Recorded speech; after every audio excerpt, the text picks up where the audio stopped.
Vamos então abrir a preciosa palavra do Senhor. Nós vamos ler dois textos em Mateus capítulo 5, verso de número 48, e Efésios capítulo também de número 5, verso 1.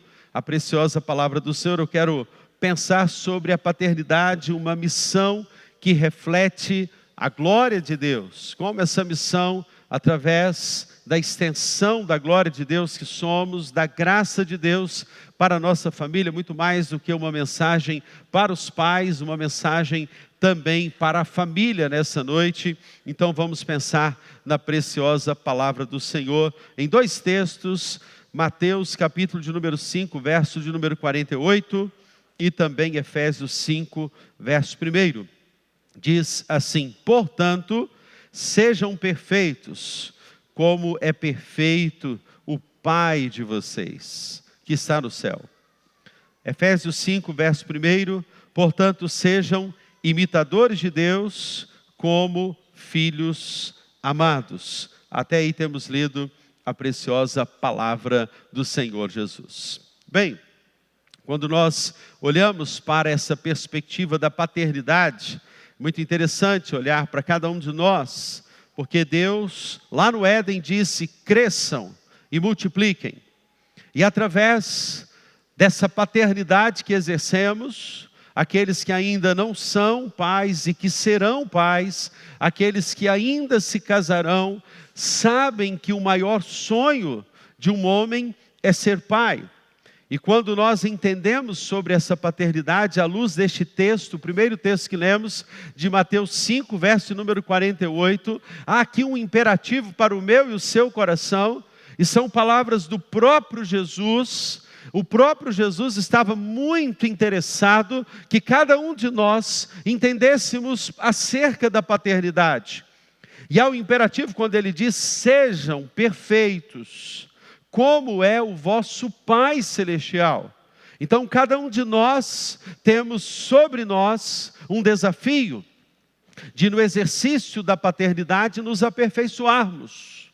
Não que nós sejamos pais perfeitos, mas o Senhor requer de mim atos que, uma vez Ele, o perfeito que habita em mim, Ele derrama sobre o meu coração, Ele derrama sobre a minha vida, eu compartilho as perfeições do Senhor. Quando eu penso nas perfeições do Senhor, eu penso no seu amor. Se eu recebo bem das perfeições divinas, eu então compartilho bem do seu amor. Se eu recebo bem do perdão do Senhor, então eu compartilho bem do perdão. Se eu recebo bem da graça, eu sei e conheço o Deus da graça, eu experimento a graça do Senhor, o meu tanque está cheio de graça, então eu compartilho graça com o filho que erra, com o filho que peca, com aquele que está ao meu lado, com aqueles que estão ao redor da minha mesa, ao redor da minha casa.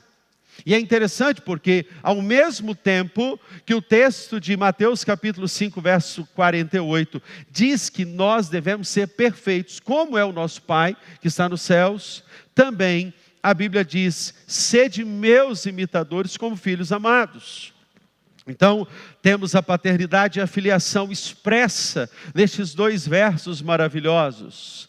Eu imagino, querido, que você nessa manhã, no almoço de hoje, teve uma oportunidade muito linda com o seu pai que está vivo. Aquele que já perdeu o pai já faleceu, teve uma oportunidade de atualizar na memória também os atos bons, por que não dizer as atitudes ruins, os pecados, as falhas do pai.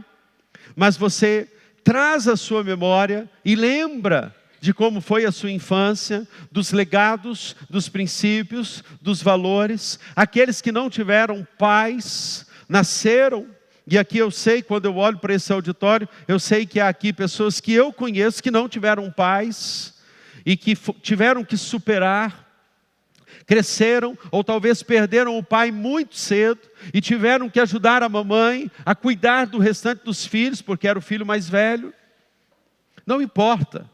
Talvez se você não teve pai, você agora faz parte da família de Deus aqui representada. e encontra paternidade, encontra cuidado, encontra carinho, encontra discipulado, uma mão estendida, um pai que olha para você agora como seu pai na fé e destila os legados e princípios e valores da palavra de Deus. O que importa, queridos, é que cada um de nós, dentro da nossa casa, buscando as perfeições do Pai gracioso, do Pai amoroso, do Pai poderoso, do Pai miraculoso, que é o nosso Pai, o Pai perfeito, nós temos que fazer, além daqui, um altar dentro das nossas casas, para que o nosso Pai amoroso nos aperfeiçoe dentro das nossas famílias. E lá na família, na casa, que é o maior laboratório, é o lugar onde eu sou testado, nas perfeições divinas e nas imperfeições do meu coração. É justamente no meu lar, no seu lar, que à luz do que vemos da paternidade de muitos pais na Bíblia que erraram. Os filhos, por exemplo, do sacerdote Eli, que era Hofni e Finéias, eles cometeram muitos males, e ali vemos a omissão de um pai, vemos a omissão talvez de um pai chamado Quis, acerca do seu filho chamado Saul, o rei Saul. Vemos a omissão de um pai chamado Davi, que a despeito do fato de ser chamado o homem segundo o coração de Deus, errou dentro da sua casa. Teve momentos que não falava com o filho, teve momentos que estava distante, omisso, cego para a realidade que acontecia dentro da sua própria casa. Eu não sei qual é o seu contexto, mas a Bíblia não diz acerca destes exemplos ruins para que eu me justifique acerca dos meus erros. A palavra de Deus, pelo contrário, ela me convida. E agora no Evangelho da Graça, inaugurada a graça com Jesus, o texto nos diz: sejam perfeitos, como é o vosso Pai Celestial. Em outras palavras, Jesus está dizendo assim: não há justificativas. Se há falhas de caráter, distorções de caráter na sua vida, dentro do seu lar, Deus está nos chamando para sermos aperfeiçoados. Para uma vez que conhecemos as Escrituras, nós tenhamos agora uma nova postura, porque temos que reconhecer, queridos, que a ausência de homens, a ausência de filhos, a ausência de exemplos, a ausência de paternidade nos nossos dias, a ausência da graça, a ausência da bondade, do amor de Deus, tem gerado tanta atrocidade na nossa sociedade, tanta maldade, tantas pessoas que estão se desviando. E quando nós olhamos para o percentual de filhos, de famílias que não vivem a graça, não experimentam o Evangelho da Graça, nós olhamos para o número de filhos que saíram da casa do Pai, da presença de Deus, estão hoje nos vícios, estão hoje fora dos princípios, estão hoje fora da igreja, porque experimentaram dentro das suas casas a falta de um espelho, a falta de um exemplo. A nossa sociedade está pobre de homens de caráter, pobre de homens que sejam companheiros, que sejam cúmplices das suas esposas, que sejam aqueles que abraçam. E quando eu olho para esses braços fortes desses homens que estão aqui, olha os braços fortes desses homens aí, pega no tríceps, no bíceps aí para você ver, esses braços fortes que protegem, que devem se colocar metaforicamente como exemplo de provisão, de trabalho, de labor, do lidar dentro de casa, da proteção que nós precisamos exercer dentro dos nossos lares. Nós nos lembramos, queridos, que o próprio Jesus, ele declarou, e foi João quem ele mencionou em João capítulo 1, verso 12, a todos quantos o receberam, deu-lhes o direito de serem chamados filhos de Deus, a saber, os que creem em seu nome. Se você se sente um órfão, A Bíblia tem uma resposta para você nessa noite. Se você se sente alguém perdido no meio da multidão, porque não teve pai, não teve irmãos na sua casa, a Bíblia nos diz, todos, não é somente alguns, todos que o receberam, deu-lhes o direito de serem chamados filhos. Você é um filho amado de um Pai perfeito que quer lhe aperfeiçoar nessa noite. Você é um filho desejado. Ninguém nasce, ninguém está nessa terra por acaso. Rick Warren disse que nós não somos um acidente. Ninguém que nasceu aqui é um acidente cósmico. Deus nos criou com um propósito. E dentro da família da fé encontramos o amor, a graça, encontramos exemplos da chamada paternidade ideal que nós precisamos ter e exercer dentro dos nossos lares. E como eu e você podemos ser pais que com essa missão tão linda de refletir a glória de Deus, a graça de Deus dentro das nossas casas, podemos então entender o que é a paternidade aos olhos de Deus. Em primeiro lugar, essa paternidade ideal, essa paternidade que o Senhor quer que eu e você tenhamos, que glorifica o nome dEle, é uma paternidade que ama. E eu quero que você pense comigo. É claro que é óbvio lulante. É claro, é uma lógica. Quando eu entendo acerca da paternidade, eu estou falando de amor. E você vai dizer, sim, é claro. Paternidade tem tudo a ver com amor. Mas a pergunta que nasce para você nessa noite é a seguinte pergunta: se o amor dentro da sua casa, ele é explícito, ele é claro, ele é concretizado, ele é materializado, ele é visível, ele é expressado, ele é tangível, ele é tocável, ele é aquele que você pode tocar e pode ver e pode sentir e pode abraçar. A maioria das pessoas que se entregam aos amores dessa terra é porque não tiveram amor dentro de suas casas.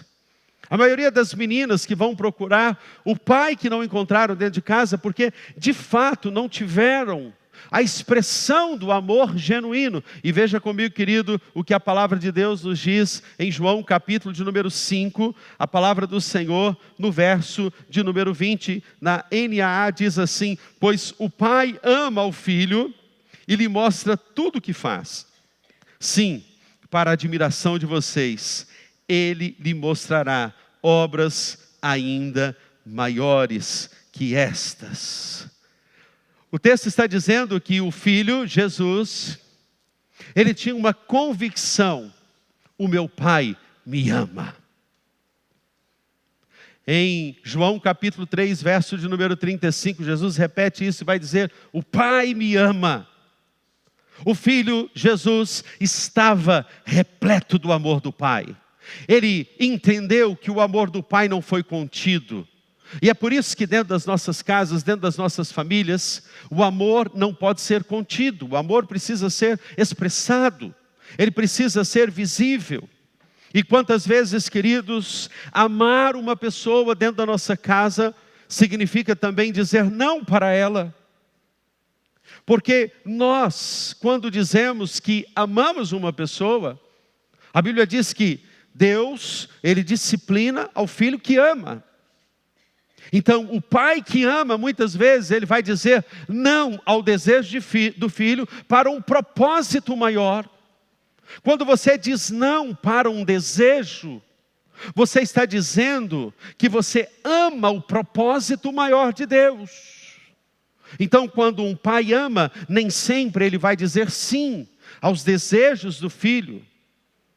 E muito que nós vemos hoje das expressões do amor que o filho quer é no dar e receber presentes. Não, eu quero aquele celular, eu preciso desse celular, porque esse celular vai... E eles são cheios de argumentos, né, gente? Eles não faltam com os argumentos. Eles dizem, eu preciso desse celular, sabe por quê? Esse celular vai me ajudar a estudar. Ele é mais ágil, mamãe. E esse celular, ele é rápido. Ele na verdade atualiza rápido. Esse celular é o melhor e eu preciso. Ele fica no pé da mãe. Me dá o celular, eu preciso do celular. Mãe, eu preciso é daquele tênis. O tênis da Nike, o tênis da Nike, o tênis da Nike. Ele quer o tênis, ele quer de qualquer jeito. E aí nós temos que fazer aqui, queridos, esse paralelo. O que é mais importante para o seu filho? Glorificar a Deus, através do propósito, ou ter o desejo cumprido. Amar é cuidar, amar é expressar, amar é corrigir, amar é disciplinar. A primeira vara da infância que eu conheci foi uma vara de goiaba. Hoje eles estão querendo tirar a varinha, mas a própria Bíblia fala que nós temos que disciplinar os filhos com a vara, não com a mão, porque a mão é para tocar, é para abraçar, é para corrigir, é para dar ao filho o toque, a expressão do amor, mas paralelamente precisa haver disciplina, porque sem a disciplina, sem os limites, um filho anda desgovernado. Então, a paternidade de Deus, a perfeição da paternidade de Deus, a paternidade ideal, a semelhança do que a Bíblia está nos dizendo, é uma paternidade que ama. O pai perfeito teve que dizer não para o filho na hora do Getsemane. Pai, passa de mim esse cálice. E o filho diz para o pai, mas que não seja feita a minha vontade, seja feita a tua vontade. E quando o papai diz para os filhos, eu vejo muitos jovens aqui e adolescentes nessa noite, eu posso te afirmar, quando seu pai diz não para você, é porque ele quer dormir bem, ele não precisa de ansiolíticos, ele não precisa de antidepressivos, porque ele vai comprar algo para satisfazer a sua vontade de ficar sem dormir à noite, porque ele tem que pagar a conta do celular. Então aceite o não, como uma resposta de um propósito divino. Nós temos que ser programados, não só para dizer sim. Temos que dizer sim para muitas coisas. Mas temos que entender, queridos, que eles terão o não, porque há um propósito maior para se cumprir dentro da família. Muitas vezes o pai, ele faz um sacrifício pelos filhos. Meu pai nunca pôde comprar para nós algumas coisas que nós queríamos. Mas ele fazia questão de pagar uma escola boa, de honrar os filhos. Isso me faz lembrar a história de um pai japonês que trabalhava na pesca. E ele ensinava o seu filho sobre pesca. E tudo que ele fazia, ensinava o filho. E o filho sempre companheiro dele. Em um dia, aquele filho vai para a escola e lá na escola ele rouba um estojo. E aquele pai que havia se dedicado tanto pelo filho, amava tanto o filho, ele, quando vai, é chamado na escola porque o filho roubou um estojo. O pai bate no filho, fica muito nervoso, porque aquilo estava mexendo com a virilidade dele, a honra dele, o nome dele. E ele acaba batendo no filho e ele diz, está doendo em mim bater em você. E é justamente isso. Quando o pai, ele disciplina o filho, ele corrige o filho. Muitas vezes o pai, ele sente a dor do coração. É doloroso para um pai. As leis estão dizendo aí que o pai não pode disciplinar o filho. Mas nós somos pais que amamos os nossos filhos. E muitas vezes nós precisamos dar, sim, um limite, um castigo. Nós precisamos reter isso, deixar sem assistir isso, deixar sem ir àquele lugar, para que os nossos filhos aprendam sobre limites. E o pai assim o fez. Mas o pai então, depois dessa atitude, ele ficou muito mal, porque ele havia disciplinado o filho, ele havia batido no filho, e ele ficou mal com aquilo, e aquilo não fez bem para ele. E ele foi lá e comprou um estojo para o filho, e disse, filho, era isso aqui que você queria, eu comprei para você. E a trancos e barrancos aquela família foi sobrevivendo, até que aquele filho foi crescendo, O pai conseguiu comprar um computadorzinho para ele.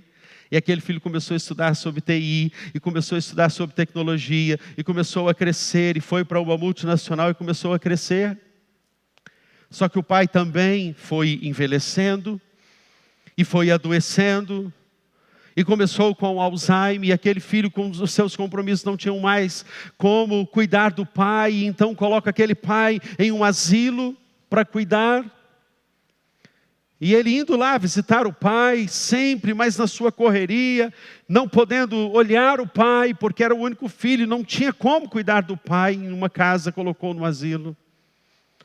E um dia ele chega naquele asilo e vê a enfermeira brigando com o próprio pai, porque aquele pai não havia contido a sua urina e havia urinado e sujado o quarto todo.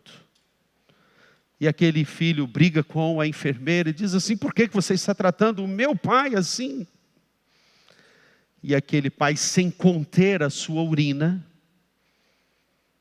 entrega uma carta com uma foto dos dois, quando aquele filho era pequenininho. E naquela carta havia uma conta com muitos recursos, que aquele pescador, com muita luta, conseguiu guardar para que aquele filho tivesse um pouco mais para sobreviver e viver melhor na vida. Quantas vezes, queridos, os pais não medem esforços para expressar o amor para com os filhos, mas os filhos não reconhecem. Nós estamos vivendo na atualidade filhos que nem ligam para o pai porque estão correndo muito, porque são muitas reuniões, são muitas atividades. Amor explícito em casa precisa. Você que foi criado em um lar muito rígido, em que não se ouvia a palavra eu te amo, a frase eu te amo. Deixa eu te dizer uma coisa, o convite do Evangelho é o convite para a luz do que o Senhor nos diz nessa palavra. O meu Pai me ama. O Pai ama o Filho e lhe mostra tudo o que faz. A segunda verdade que eu quero pensar com você é sobre uma paternidade que afirma. Se há um desafio para mim e para você nessa noite, queridos, é de que os nossos filhos, como todo ser humano que está sentado aqui nessa noite, todo ser humano tem a necessidade de se firmar e de ser respaldado e de ser afirmado. E quando um pai afirma acerca do potencial de um filho, e quando esse filho recebe essa afirmação dentro da própria casa, e essa afirmação ela vem no olhar, ela vem na atenção, ela vem no prato que se prepara para o filho, no cuidado, no tempo de qualidade, na expressão de tudo aquilo que o filho necessita, atendendo adolescentes, atendendo jovens. Eu sempre faço a pergunta: o que você gostaria que o seu pai fizesse por você? E a maioria dos adolescentes e jovens respondem para mim assim: eu gostaria que meu pai ficasse mais comigo. Eu gostaria que o meu pai tivesse um tempo de qualidade comigo. Só isso. Eu gostaria de fazer alguma coisa junto com o meu pai. Dar as mãos com o meu pai.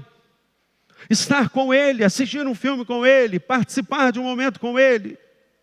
O filho precisa ser respaldado. Quando o filho é notado, é visto e percebido dentro da sua casa, ele não terá problemas com a sua identidade dentro ou fora, onde ele estiver. Um filho afirmado, nossa, como você lava bem as louças. Nossa, como que você é dedicado nos estudos. Como você me faz feliz, filho. Nossa, eu me sinto orgulhoso, eu sinto um orgulho santo por você. Você se dedicou, você fez o melhor, você lutou. Olha, você é tão bom em português. Olha o sentido que Deus está te dando acerca da sua vocação, filho. Porque nós somos pais que apontamos o destino de Deus e os levamos para perto de Deus, para que em Deus eles possam então ter a direção acerca da vocação deles. Existe um problema na nossa atualidade. O problema de que os pais querem que os filhos sejam como eles e querem que os filhos sejam uma réplica deles. Então eles dizem, você vai fazer direito porque eu sou um advogado, então você vai fazer direito. Não, eu quero que você faça medicina porque meu sonho é ser médico. Não, eu quero que você faça isto.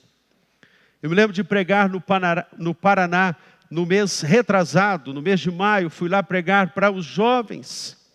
E quando eu falei sobre isso, olha, você não precisa desenvolver a sua vocação, porque o seu pai quis que você fizesse essa vocação. Mas assim, eu contei uns 15, após a pregação, que me cercaram na porta e falaram assim, olha, eu estou com um problema com isso, porque eu fiz uma faculdade que o meu pai queria que eu fizesse. E eu estou frustrado, porque não é essa a minha área. O mundo lá fora vai te dizer assim, não, o seu filho ele tem que ter isso, tem que ter aquilo. Mas o que os nossos filhos precisam? Em primeiro lugar, eles precisam de estar no centro da vontade de Deus. Quantos filhos perdem tudo que você, com muito esforço, você colocou nas mãos deles, sabe por quê? Porque eles não têm Deus, eles não buscam a Deus em primeiro lugar, eles não se casam bem, se casam com pessoas por causa do status. E na nossa cultura, na nossa realidade é tão comum. Ele é tão bonitinho, ele é tão queridinho, ele é tão trabalhador, mas ele não tem Deus. E se esse rapaz que vai casar com a sua filha não tiver Deus, ele vai fazer a sua esposa, a sua filha infeliz, a sua família infeliz, ele vai fazer todos da casa infeliz. Por isso, afirme, reafirme. Olha o que a Bíblia diz em Mateus 3, da afirmação do pai para o filho. Olha que coisa extraordinária. A Bíblia diz assim, assim que Jesus foi batizado, saiu da água, e naquele momento os céus se abriram, e ele viu o Espírito de Deus descendo como pomba, e pousando sobre ele. Então uma voz dos céus disse, este é o meu filho amado, em quem me agrado. Louvado seja o nome do Senhor. Você pode perceber aqui, à luz deste texto, o pai afirmando o filho, o pai dizendo, este é o meu filho amado. Não importa quem foi o filho, não importa os erros do filho, esse é um filho amado. Eu amo esse filho, ele é um filho que eu amo, e nele a minha alma se compraz. O problema é que os filhos estão buscando estes referenciais fora. E eles estão encontrando muitos referenciais. A menina que não tem o referencial de homem, se o homem é ríspido, grosso, bruto, é brutal em casa. Ele até transfere muito da correção da filha para a mãe, porque na hora que ele vai corrigir, ele é muito brutal. A filha vai crescendo sem admiração de um homem. A filha vai crescendo sem a reafirmação de que casar com um homem é bom. E o inimigo não brinca. Quando a sua filha vai para a escola, se ela não recebe um elogio acerca do cabelo dela, da roupa dela, a amiga na escola vai dizer, nossa amiga, que cabelo, arrasou. É ou não é assim que elas falam? Arrasou. Nossa, que cabelo, amiga. A filha carente no seu tanque emocional, ela olha para aquela menina e fala, nossa, ela me nota, ela me observa, ela me percebe. Você que é pai de filhos pequenos, é só um tempinho, as filhas vão crescer, os filhos vão crescer. E aí, quando eles crescerem, ficará visível se o que foi o alicerce, a base desses filhos foi uma base sólida. Pais que afirmam filhos, que a todo momento têm prazer na vida dos filhos, que disciplinam, que dizem: menino, você está muito tempo nesse quarto. Por que esse filho, ele fica... Isso diz muito acerca dos nossos dias. Esse filho fica muito dentro do quarto. Nós temos que fazer algumas perguntas. Por que ele fica dentro do quarto? Quem é que discipula? Quem é que ensina? O que ele aprende dentro desse quarto? Quem está monitorando? Quem está ensinando esse filho? O nosso desafio, queridos, é afirmarmos. Em Mateus 17, versículo de número 5, num outro momento, Jesus chama Pedro, Tiago e João. Ele vai para o Monte da Transfiguração. Quando chega lá, aparece Moisés, aparece Elias, mas aparece também o Pai. E diz assim: olha, esse é o meu filho amado, ouçam-no. A palavra que aparece em Mateus 17, 5 é esta: esse é o meu filho amado, ouçam-no. O próprio pai a todo momento está reafirmando o filho. É claro, irmãos, que todo excesso esconde uma falta. Excessivamente somente elogiar, não dizer não. Outra coisa, o orgulho muitas vezes não deixa saber receber o não. Ei, filho, você que ainda não se casou, ainda vive na casa do seu pai e depende do seu pai. Quantos filhos tem aqui que vivem na casa do pai e ainda dependem do pai? Levanta as suas mãos, vocês que dependem do pai. Levanta mais alto, rapaz. Você é um homem, um jovem, um adolescente. Olha, pode levantar mais alto. Eu não estou vendo, eu estou cego aqui. Olha só, quantos filhos ainda dependem dos pais? Muito bem. Saber receber o não mostra o quanto você é humilde e compreende a estação que o seu pai está vivenciando. Não está sendo fácil para ele pagar aquela conta da escola, administrar o condomínio, a luz. Parece que os meninos de hoje não entendem sobre valores. E quando vão para o chuveiro, colocam uma música, é até uma música crente, e começa a adorar, glória a Deus, e canta e adora. E o pai diz lá: meu filho, desliga esse chuveiro. À vontade, aquele que tem um chuveirinho de gás, vai lá no gás e fala: ó, vou dar só um clique aqui, a vontade é essa. Desliga ali, porque eles não sabem o que é conta. Eu me lembro de falar isso com o Davi e a Larissa. Eu vou mostrar para vocês as nossas contas, para você ter uma ideia. E eles diziam assim: eu não quero ver as contas, não me mostra.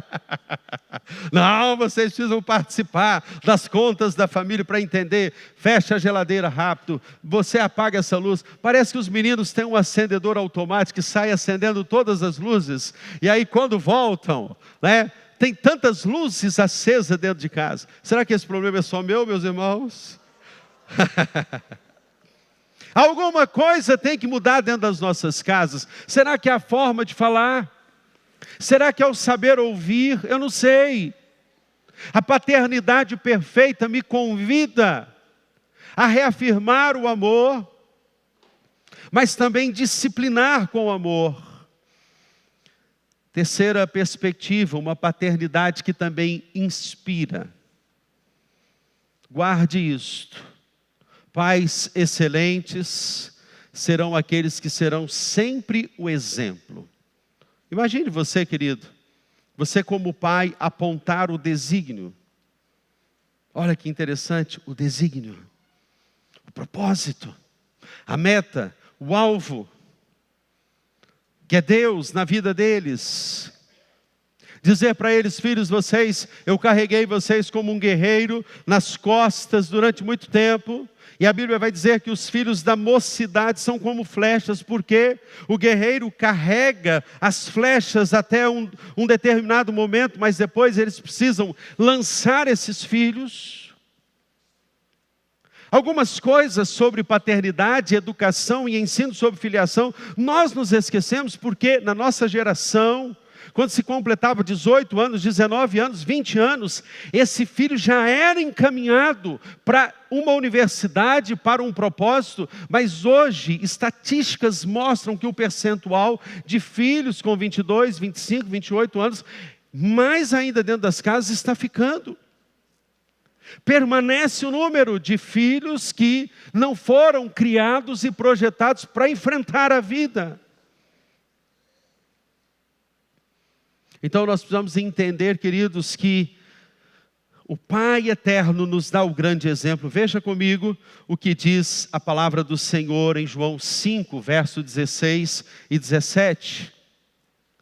E por isso os judeus perseguiam Jesus e procuravam matá-lo, porque fazia essas coisas no sábado. E Jesus lhes respondeu: meu Pai trabalha até agora, e eu trabalho também. Olha que lindo, Jesus reafirmando o que o Pai, como exemplo, ele era para o próprio Filho Jesus: o meu Pai trabalha, e eu trabalho também. O meu Pai é um exemplo de dedicação, Jesus está dizendo isso. O meu Pai executa a obra com excelência, ele faz com excelência, ele trabalha, ele luta, ele corre atrás, ele é excelente no que faz. E eu trabalho também. Em outras palavras, Jesus estava dizendo: o meu Pai não para de abençoar, o meu Pai trabalha, o meu Pai honra, o meu Pai cuida.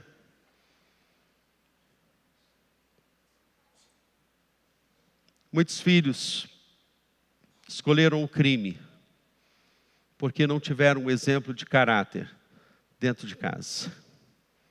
Muitos filhos observam o olhar dos pais. Muitos filhos observam para onde o pai olha. Os filhos estão nos vendo, os filhos estão nos lendo, os filhos estão percebendo o nosso espelho. Como a carência nos nossos dias é tão grande. As filhas meninas, os filhos meninos seguem o mesmo exemplo dos pais acerca do bom caráter, do mau caráter. Eu me lembro que lá em Governador Valadares, na Avenida Minas Gerais, tinha a mercearia do Quintão. E o meu pai sempre nos dava os recursos. Quem é de Valadares lembra da mercearia do Quintão, não é isso, Alda? Ficava bem perto ali da pracinha Serra Lima, uma pracinha muito famosa, de pizzaria famosa ali em Valadares. Valdinelli, isso aí. E é interessante que a gente ia lá comprar para o meu pai, que ele mandava o recurso. E no dia ele mandou a gente comprar algumas coisas lá, eu fui lá comprar. E quando eu fui pagar, faltou um recurso. E o Quintão, o dono da mercearia, ele virou-se para mim e falou assim: você pode levar o produto? Porque eu sei quem é o seu pai. E eu falei assim: uau, ele conhece o meu pai? Não, depois eu trago, faltavam algumas moedinhas, depois eu trago aqui. Não se preocupe, eu conheço o seu pai. Quando eu cheguei no Seminário do Sul, o primeiro lugar que eu fui trabalhar foi numa biblioteca. Limpar o chão, guardar livros, lavar o banheiro. E quando eu chego lá no Seminário do Sul, a bibliotecária, ela vira para mim e fala assim, eu pedi um emprego, ela falou assim: quem é o seu pai? Eu falei: o nome do meu pai é Jopensil Machado da Silva, é o único no mundo. E brinquei com ela: já pensou nisso? Já pensou? O apelido dele no Seminário do Sul era Lápis de Jó. Jó Pensil. E lá em casa chegava cada telegrama, na época do telegrama e tal, ao senhor Jô Teracil, ao senhor Jô Vencil, meu nome é Jô Pensil. É Jô Pensil, conheço seu pai. Seu pai fazia mestrado aqui, né? Eu falei assim, fazia. Ele é de qual cidade?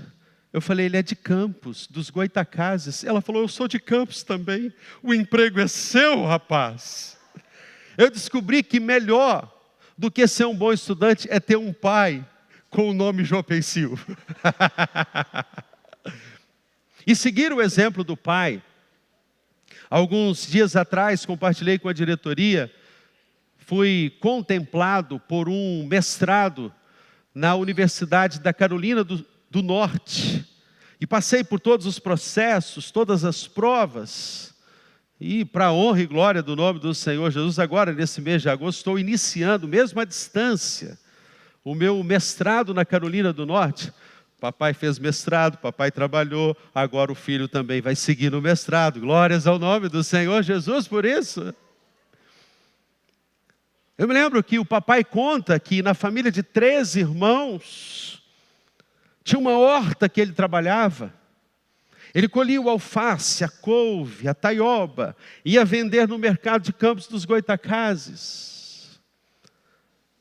Com 20 anos ele estava fazendo a 4ª série primária. Com 20 anos ele estava na 4ª série primária. Agora, após aos 50 anos de ministério, desfruta do seu descanso, mas foi um carregador de hortaliças para vender no mercado.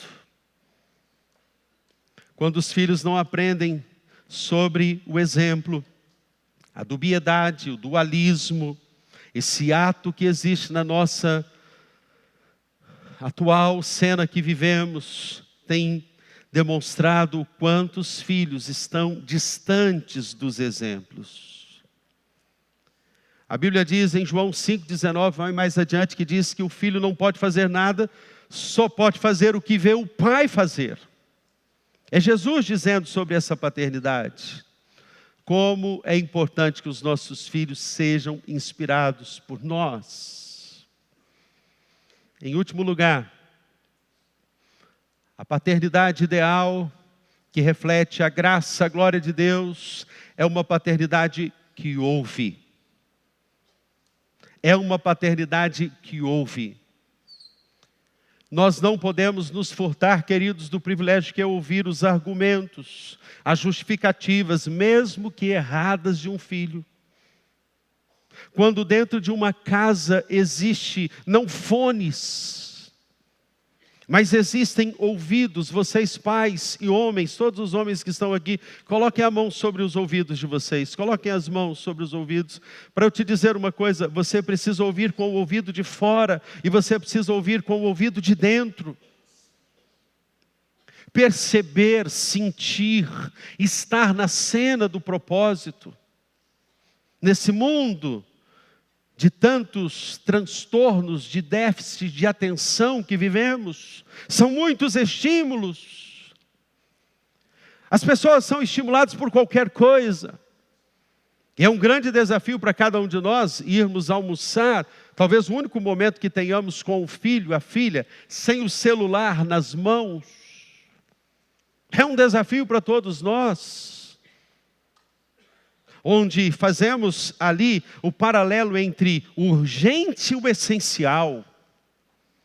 Nem sempre o urgente precisa tomar o lugar do essencial, que é olhar nos olhos, é ouvir a história, ouvir as justificativas, mesmo que erradas. Um filho precisa de um pai. Um filho precisa de um pai precisa de um filho. Veja comigo, em João capítulo 11, verso de número 41 e 42. Então tiraram a pedra. E Jesus olhou para cima e disse: Pai, eu te agradeço porque me ouviste.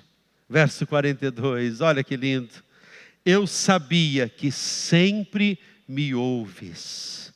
mas disse isso por causa do povo que está aqui, para que creia que tu me enviaste. Eu te dou graças, Pai, porque eu sei que sempre me ouves.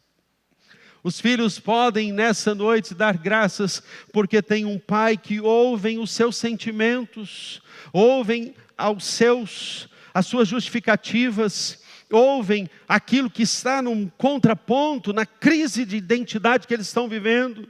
Os pais nesta manhã podem celebrar que são bons ouvintes, porque um excelente comunicador é aquele que ouve bem. E é claro, filho, você precisa ouvir os conselhos do seu pai. Porque nós estamos lutando aqui como igreja para não nos tornarmos reféns do feminismo, do machismo também presente nos nossos dias, das ideologias. Nós também temos uma ideologia, e a nossa ideologia é a ideologia da palavra de Deus. Louvado seja o nome do Senhor Jesus. Essa é a ideologia que você precisa pregar. É sobre estes princípios que precisamos conhecer, vencer e não nos tornarmos reféns de todas as ideologias que têm sido pregadas nos nossos dias. Abaixe a sua fronte, feche os seus olhos, vamos orar ao nosso Deus. Estamos vivendo uma epidemia, uma pandemia, porque não se pode falar, não se pode defender a fé. Pessoas trocam até a palavra para ficar corretamente. Na fala da atualidade não é mais homossexualismo, é homossexualidade. Lesbianismo, homossexualismo. Falta amor, falta afirmação, falta inspiração, falta audição, falta amor, falta inspiração, falta audição, falta a graça do Senhor Jesus dentro dos lares. O Pai sábio sempre estará pronto a dizer não. Sempre estará pronto a dizer sim quando precisa se dizer sim. Mas sempre, todas as vezes que precisar dizer não, entenderá que o propósito é maior do que o desejo.